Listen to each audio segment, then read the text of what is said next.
Hey guys, what is up? Tabs McCaffrey here from the Urban Goddess Shop. Welcome to my channel. Today we're carrying on with these videos of 7 days, 7 ways to make daily sales. I kind of have topics that I've put together that I'm covering through each video. I think all of these topics will help you grow your reselling business and work towards making those daily sales or whatever your sales goal is. Make sure you drop down in the description. I'm going to link all of them in there and you can kind of watch them all in sequence if you would like. Today's video is going to be researching trends and comparative pricing. We like to call it as comp pricing. What that means is looking up comparative what sold. I do not buy without knowing what I should be able to sell the item for. Like, that is non-negotiable for me. And I have 4 ways of how I work on these. I kind of have some notes down below that I'm going to be looking through. First one is I literally search up every item I put in my cart. Many times I grab an item thinking that it's going to sell for over $40, and when I look it up, I'll maybe find that the market is just saturated with this item. The solds maybe are like $25. In this case, I'm going to put the item back and I'm not going to grab it. My goal is to feel confident that that item will sell for over $35. Now, this is just my business model. We can all have different business models or whatever our sales goal for an item is. Typically, I'm shooting for over $35 and ideally probably like over $45. Now, like I said, this doesn't work for everyone. I'm not a volume seller because I only have a short amount of time that I can work on my business during the week. I need to sell like quality items that are selling for a little bit more. I do pay up for items, but I see the profit is quite a bit more. Instead, I focus on more desirable vintage pieces and trendy quality items with a high sell-through rate. I actually leave 75% of what I find in the thrift store. I don't even take it. If you've seen my full carts on Instagram, that is usually prior to sorting. That is not everything that I keep. I think I've done a few posts where I show like the before and the after because I don't think people understand how much I have become picky with the items that I'm sourcing, definitely trying not to lose money on items. Number 2, I like to do 10 to 15 minutes of research on solds before I go to bed. I mean, this can be done at any time. Say you catch the train going to work or whatever, maybe you can hop on there. Maybe you lay in bed for the first 15 minutes in the morning. Maybe that's when you do it. I just find I like to do it at night. It's usually kind of what I wind down to. I just search through what sold. So if you don't have time to do 10 minutes of research a day, you need to make time to do this. Like, everyone has 10 minutes. Maybe it's like when you're, in the bathroom. Maybe you do your comp searching, whatever. It needs to be done. You need to do research. You shouldn't be buying items that you don't know anything about or that you don't know what they're selling for. This will change how you source, what you grab, and your brand knowledge. I also generally know what things will sell for consistently when I'm checking solds. So I might see an item that's popping up or a brand that's popping up a lot, and I'm seeing that all of the items are selling for over $75. That is definitely a brand that I want to take mental note in, or maybe if you have a note section in your phone where you keep those, just make sure you're like going, okay, this is a consistent brand with consistent sales. I like to also select specific subcategories. Sometimes I'll be like, hey, I'm learning about cardigans. Tomorrow I'm, maybe depending on the season, my cardigan section at the thrift shop is like busting. I need to get some knowledge going into it. I'll search specific cardigans and find out what's been selling for over $50.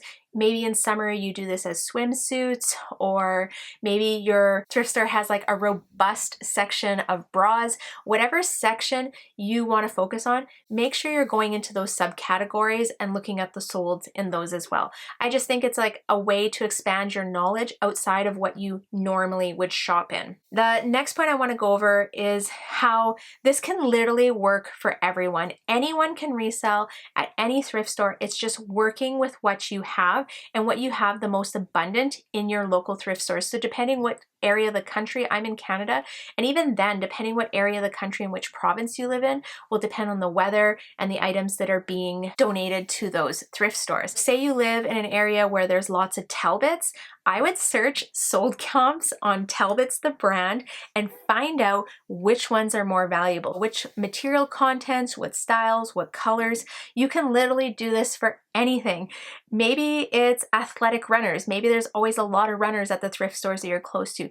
Find whatever you have available and then find out what specific items in that brand or in that category sell for more money. And this will just help you create that brand knowledge. So when people are like, oh, you're so lucky, you have so many of this. Yeah, I'm sure there's like something that's at yours. I get a lot of sweaters in our area donated. That I have a friend in Toronto and she said Nike runners are her thing, right? Like there's tons of Nike runners in her thrift stores. What she's doing is gonna be checking her sold comps on Nike runners and knowing which ones she should be picking up and have a general idea of what they're selling for and what you're thrifting them for, and you can figure out if it works for your business model, if that helps. The other thing I like to do, I sign up for retail fashion store emails. I've talked about this so many times. If you are not new here, you've heard this a million times. If you are new to my channel and this video is like the first video you're watching, you should be signing up for emails to stores that you like to sell in your closet. For example, if you like to sell Aritzia in your closet and you like that brand or their sub brands,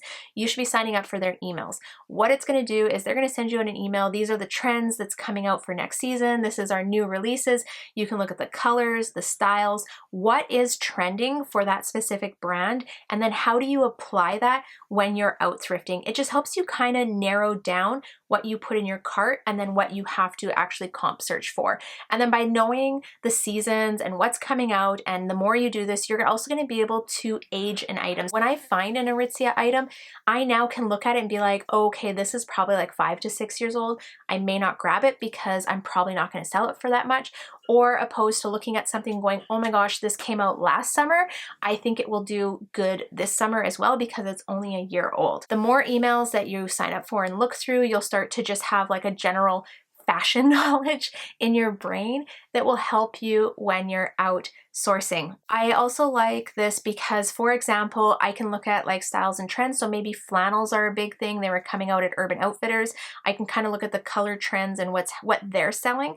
And then when I'm at the thrift stores, if I'm coming across the flannel section and they're only like $3.99 or $5.99, I'm going to look for the colors that are trendy for this year because people are going to be looking up, neutral tone flannel. Or for example, shackets. Shackets were like a huge thing. They were a huge thing last winter. They still are this winter. I look for shackets in other brands because they will still sell for good money. I can sell a non-brand shacket for $50 still because anyone that's looking for a brand one, they're probably going to be $100 to $200. So even being able to provide a non-brand one, if it fits that style and kind of like the general colors for the season, you'll still be able to sell it. And that's where knowing like what's trendy and not necessarily having access to all the bolos. I don't consider the city I live in to have a pile of bolo items.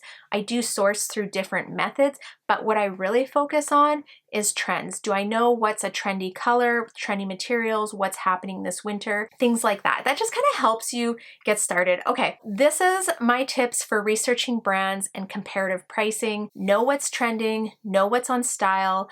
Even vintage items, as long as they're like meeting kind of the general trend guidelines for the season, I'll probably grab them without doing comp pricing. But everything else, if it is a current brand, I am going to check before I buy, and it must meet my profit guidelines before I purchase. If it doesn't, I'm not taking a chance. I do not want to lose money on inventory. I do not want to put all the work in to make $10. It's just not worth it for me and the amount of time that I can put into my business. I will leave it in the thrift store and I can make informed decisions. So I hope this helps you make informed decisions when you're out thrifting. I hope this helps you in your reselling business.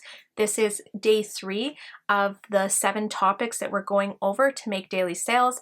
And if this helps you in your reselling business, give me a thumbs up. Let me know. Anything you want to add, drop them in the comments. I'd love to hear any questions that you have. Feel free. I love chatting with you guys. I hope this helps you, and I hope you have a wonderful day. Okay, I'm out of here. I'll see you next time. Bye.